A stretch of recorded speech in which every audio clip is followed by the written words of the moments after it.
If we have a doubt or a question about how to proceed in a certain scenario, in a certain situation, the best thing to do is to do what the Christ taught us, which is to watch and pray. Watch, pay attention to the details in life to see what is happening, and then pray. And what is prayer? Prayer is nothing more than just a simple conversation.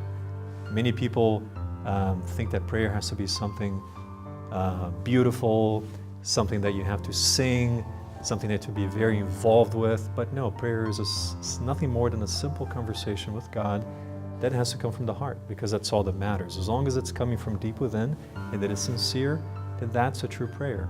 And if you ask with sincerity for guidance on what you need to do, and we have the ears to hear like Christ taught us, we will find that right guidance, the moral compass that's going to lead us to that righteous north, so we may be able to navigate the tempestuous waters of this life and of this earth, and find ourselves in solid ground in that one beautiful island of inner peace, which is what we need to do. And it's very simple. It is really just about praying, being careful with what you're doing, following the moral examples of the Christ, and doing what is right and doing what is good in the small things, because in order to be great, we have to be great in the small things, so we can also be humble and great in the big things, because those are the things that awaits us as we progress, as we earn a greater responsibility in our lives. We have to be even greater in order to understand that those responsibilities have to be met with caution, and we have to tackle them with harmony, inner peace, so that we may not fumble, stumble, and fall and allow life itself to consume us. And if we do trip, let's make sure that we trip forward, because at least we are advancing and not just falling and let things conquer us, because we have to do what the Christ did, which is overcome the world.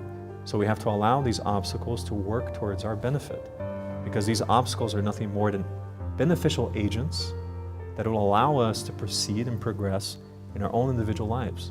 These obstacles are the medicine that we need to aid all of that which ails us, to help us, to cure us from what we have that's wrong within us.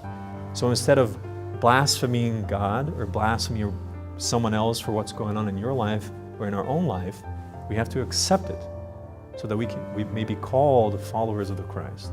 Accept that cross, so the burden becomes light, the yoke becomes easy, and when we do this, life all of a sudden becomes much easier. It's not as difficult, and the obstacles become easier to surpass and to overcome. And as we do this, in this steep climb of this mountain of life, eventually we'll be able to view this ample horizon where the light of the Father shines ever so bright.